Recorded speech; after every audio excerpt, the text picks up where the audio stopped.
Okay. Right. Earphones on, I'm gonna go. Okay. I'm ready.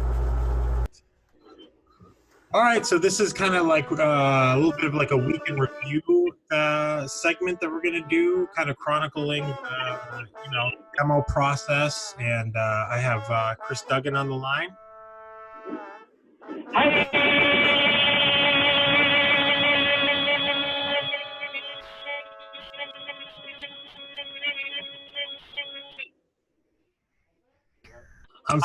I'm surprised you have that much energy considering the 2 grand slams you hit in your softball league yesterday.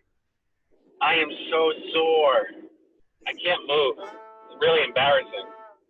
I had to work that in. So we got a lot of work done this week with demoing, wouldn't you say? I think the takes came out pretty good.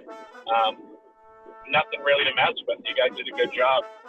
Surprisingly, I don't mean that in a rude way, but I didn't really expect you guys to be in horn shape after taking 4 months off. How was it getting locked in with him, tuning-wise, vibe-wise, all that?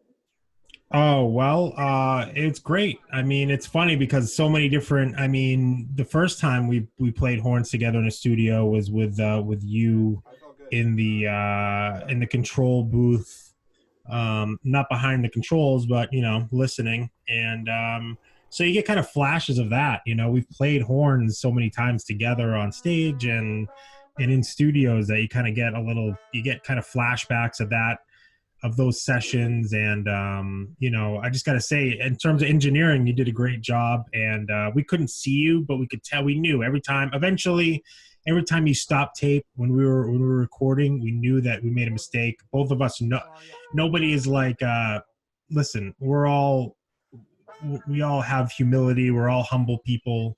There's no pride involved. We know when we make a mistake, we made a mistake. And at the end of the day, when you record something, when you're in a band, you record something, you're going to hear that mistake forever, like over and over again. So you might as well just just suck it up and play it again and get it right. So, we had to do a lot of takes for some of the different parts, but it's all part of the process. It's all part of warming up. It's all part of getting in a groove. And like you said, you got, as an engineer, you got to make sure you're not blowing out our lips while we're trying to do take. I'm definitely not gonna blow you. Yeah, so we made sure that wasn't going to happen, and so you paced out all the different takes pretty well. Thanks. Yeah. So all this footage that we have from this week is all actually from Monday, from Dan's house. Yep. Yeah, I went from Dan's apartment earlier in the night to going over to our practice space and setting up Matt's guitar stuff, miking it, and getting his guitar tracks released on. And his solos are rippers, man. He's fun to watch. Yeah, credit to Dave for going on his time. He didn't do any recording that night, but he went down there to kind of lend some support to you guys and film it, which you got some great footage of Matt playing those solos that you're talking about. When I'm doing vocals in a real studio, if I fuck something up, just cut me off. Like I don't. Why would I want to keep going? Like, just fucking cut me off. I'll get it the next time. And if I don't, keep doing it until I nail it. I don't want to waste anything. Obviously, number one, I don't know how to sing. Lead vocals are different because that's up to interpretation. That some of that is a stylistic approach. That might be. Well, so is horns, bending notes. A little bit. Attack, all that.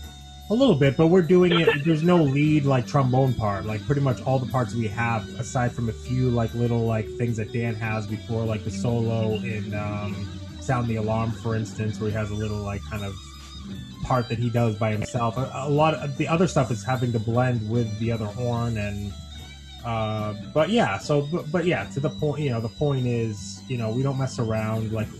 We're veterans in the studio, all of us. We know what it means to do something wrong. We know that it's kind of a marathon.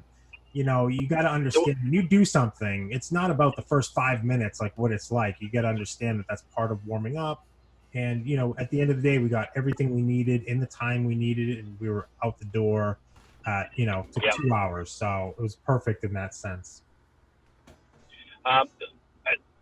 when you were just talking, the way that I kind of see it in my head is you and Dan are kind of like the pillow and the blankets of the bed. You know, like Dave Norton's like the bed frame.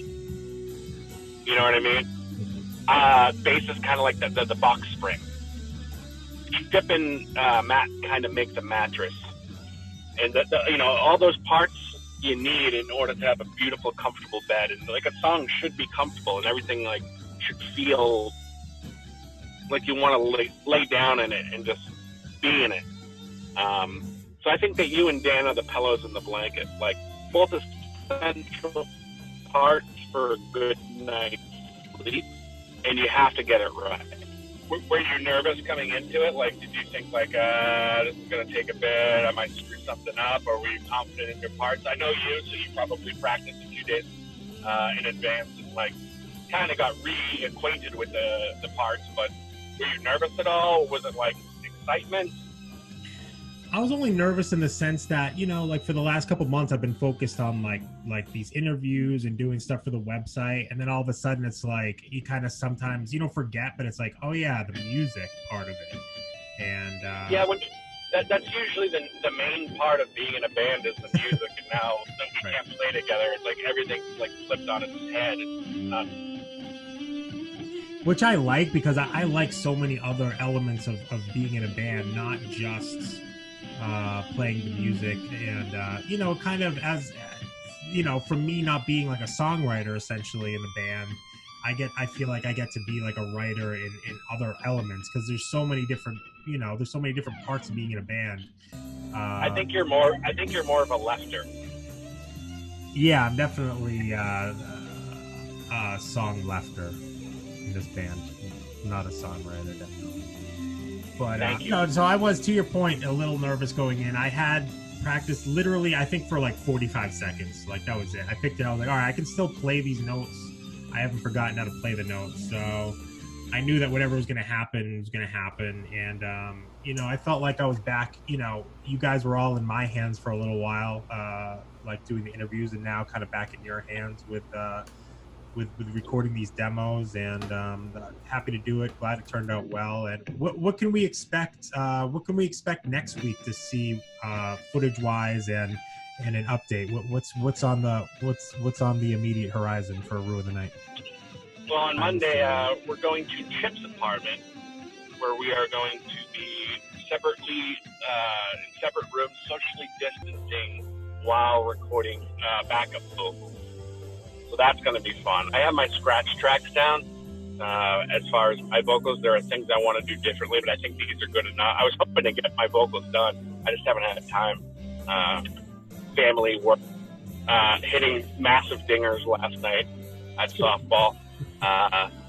Yeah, man. But I think that we're going to have a good time doing the vocals. I think tonight, late night, I'm probably going to sit down with a notepad and really pick apart the songs and come up with some ideas for some just vocal, I'll call them vocal hits that'll mimic and match or maybe harmonize with some of the parts on the verse, which we haven't really explored yet. And that's kind of the best thing about these demos is they're demos. We can do whatever the hell we want. Like, there's nothing set in stone yet. So if you have an idea, if you want to explore something, now's the time to do it. So I am looking forward to Monday just for that, especially. So yeah, well, that's good. You know, I think we got what we needed. Just so the recordings went well. You feel good about engineering everything. You did the guitar, the horns. Next week's going to be the vocals, so look out for that. We'll do another. I got to tell you, I've had a lot of fun doing it. It's something that I've always wanted to try and never done before. It's so much fun.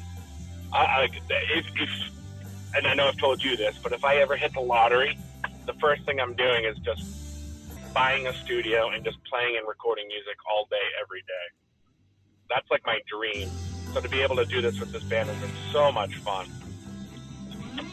Well, we're happy we're happy to be your guinea pigs, and I think it's working out great. And you get on with your day now, and I got to get on with mine. And thank you, Face. I miss you. Shut up.